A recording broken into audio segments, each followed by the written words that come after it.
What is going on, football fans? Back at it with another New York Giants video. I was going to go live, but figured I'd go live instead to do the Bears game tonight, being that actually means a lot for the Giants in terms of our draft position. And sadly, once again at this point in the year, when it is way too early to start thinking about that, us as fans, outside of last year, I've been thinking about this at this point in time since I've been on YouTube. Last year, the only reason we didn't is because the rest of the division was so piss poor due to all the injuries. Dak Prescott going down, so on and so forth, allowed the New York Giants to stay competitive from within the division. But it's been the same story time and time again with this football team. And at this point, at least emotionally, of course, I'm still going to watch the team, try to follow the team, and try to find some positives from each individual game. I'm emotionally checked out.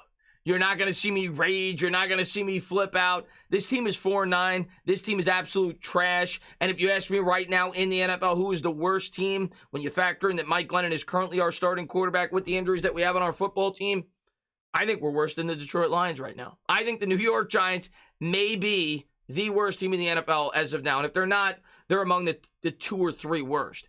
And, for all the fans out there that are rooting for a draft pick, they don't have to tank. This team is god-awful.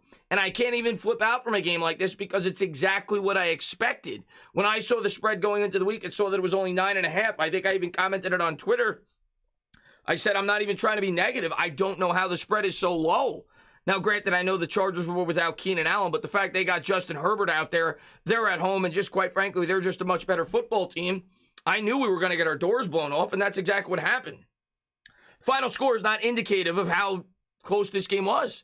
We were down 30-7 going into the fourth quarter. 30-7 going into the fourth quarter. And yet again, and I guess if there's one thing that you really want to rag on in this game, because you can't really rag on the offense. The offense is Mike Glennon right now as their starting quarterback, and we actually run the ball fairly effectively. Of course, we had to get away from the run, even though the Giants really didn't. They actually did a decent job, I suppose, sticking with the run, knowing that it was going to work against this poor run defense for the Chargers. That was really the only thing that was working for this team consistently. Again, they didn't get the ball in Galladay's hands. He caught the one pass at the beginning of the game, and then I think he had one more catch throughout the game. We had the one really nice drive where Rudolph had the 50 or 60-yard, gainer, and then the New York Giants got it into the end zone with the throw to Eli Penny.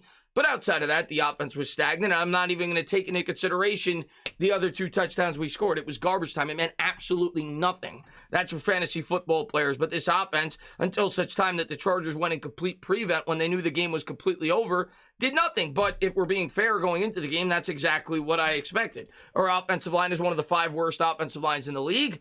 Our scheme offensively is one of the 5 worst schemes in the league. Our head coach, if we're being honest, is probably one of the 5 worst head coaches in the league. So I don't expect much from the offense. The defense was definitely super underwhelming, and yet again, the defense before the half invented a new way to give up a touchdown, something this New York Giants defense has done all year. I think it was like a 3rd and 8. I don't remember the exact yardage, whatever it was. It was like 25 seconds to go in the half. They allow a 60-yard bomb where it looked like Logan Ryan, and I don't know who the other safety was. Maybe it was McKinney. I don't remember. I only got one glance at the play, but neither one of them were on the same page, and they let the wide receiver just split them over the middle. I don't remember if it was Josh Palmer on that play. Whoever it was just horrible coverage, and the Giants yet again gave up another touchdown before the half. And the Chargers ran on us at will throughout this game. And the one thing that really, I guess, upset me as a Giants fan watching this game wasn't so much the play of our team, because like I said going into the game, I fully expected the New York Giants to get their asses kicked, and I expect them to get their asses kicked next week against the Cowboys, was watching Justin Herbert and saying to myself, well, if only he came out in 2019. Because I'm going to tell you one thing about Justin Herbert, and congratulations to the Chargers fans out there. You got yourselves a great quarterback. That guy has all the skills you could ever want in an NFL quarterback. He's got mobility, he's got zip on his throws, and he completely carved this defense up start to finish. And if you ask me who's the type of quarterback I want, you're looking at him. That's the type of quarterback I want in Big Blue, and quarterbacks like that don't come around so often. He is going to be a great one in this league. I expect Justin Herbert probably to win multiple MVPs in the NFL. He absolutely destroyed this New York Giants defense start to finish throughout the entirety of this game. Like I said, I don't have it in me to flip out. Everybody's going to react differently to things like this. I don't know, for how some fans are still incredibly emotionally invested with a team like this. It's like you're punishing yourself at this point. We know they're horrible, and right now, if I'm being completely honest with you guys, I'm looking forward to the draft. I'm looking forward to the offseason. I'm always going to root for my team to win. I'm going to hope that we could, be a thorn in the side for some of the teams in our division, whether that be Washington at the end of the year, whether that be the Eagles, whether that be the Cowboys. But this team just flat out stinks. And regardless of how much I may want them to win, I don't see them winning more than maybe one more game, and that's against the Chicago Bears. We are that bad. In terms of an individual standpoint, and it's hard to say it after the game, Aaron Robinson definitely popped off the page for me in this game. I thought he had a pretty good game as an individual on defense. Dexter Lawrence, I actually thought had a really good game. He was very involved, pretty much start to finish. I think he had a sack, if I'm not mistaken. It was nice to see Azeez Ojulari get another sack. He's now got 7.5 on the year, but the defense today was pathetic. It was probably the worst defensive performance we've had all year off the top of my head. I mean, it was bad start to finish. Like I said, if you look at the offensive stats, the way we ran the ball was actually pretty good, but again, take into account the opponent. Barkley had 16 carries, 64 yards. He averaged 4 yards per carry. Booker, 8 carries, 56 yards, averaged 7 yards a carry. A lot of those yards, though, came later in the game when they, like I said, they were in the prevent defense. We were running the ball fairly effectively, though, at the beginning. I will say that. I thought the offensive line did a pretty good job against a really bad run defense in terms of run blocking start to finish. Barkley, of course, caught that second touchdown where he made a really nice move on the linebacker or the safety, whoever was on him in coverage. It was good to see him get in the end zone, but this offense was just absolutely anemic, like we expected. The only great play throughout this game was really the Kyle Rudolph catch for 60 yards that set up the touchdown pass to Eli Penny. Glennon is what he is, and I know a lot of fans that watch the game are going to say that they want to see Jake Fromm, and I have no problem seeing Jake Fromm. You might as well throw him in there. He's an unknown. He's a crappy unknown, but he's an unknown nevertheless. Give him an opportunity, but I do think he'll struggle just like Mike Glennon does, but Glennon is what he is. He's a horrible quarterback, and we're not going to win very many games with him for the rest of the year. Right now, what I'm thinking, like I said, I'm thinking about the draft, and I'm going to really start to think about how we could improve this team going forward. As far as Judge goes, it's hard for me to kill the guy based off the fact that this team is just so god-awful with Mike Glennon in there, and we were so overmatched. Could you nitpick here and there? Yeah, I mean, his decision to go for it on 4th and 2, people complained about that. The fake punt. But at that point, I think you're just trying to create something. I would move on from Judge. Like I've said, I'm not going to kill him in this game due to the fact that we're just so bad. We were so overmatched. At least he didn't waste any timeouts today.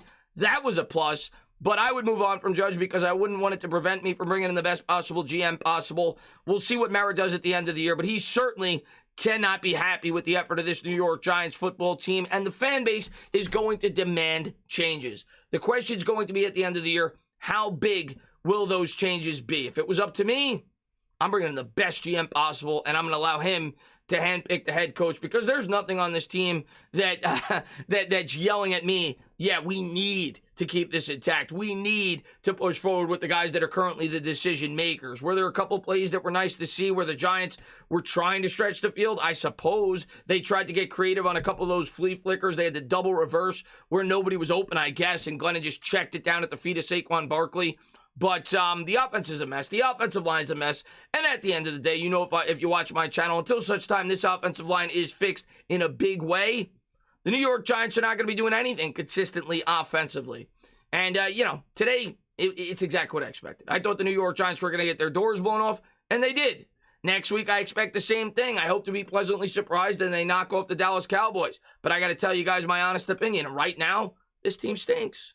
There's very few teams that are worse than the New York Giants as presently built with all the injuries they have and just how underwhelming they've been all year.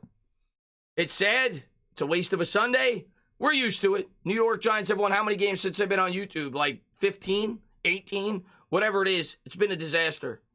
I'll be live tonight if you want to swing on by. Be calling the Bears game, being that is, if we're being honest with ourselves, just as important as the Giant games at this point, being that we want to get as high as a draft pick as we can, and hopefully Aaron Rodgers knocks their socks off. As always, guys, if you liked what you watched, please subscribe. Drop a comment. Maybe give me a little thumbs up. Cheers.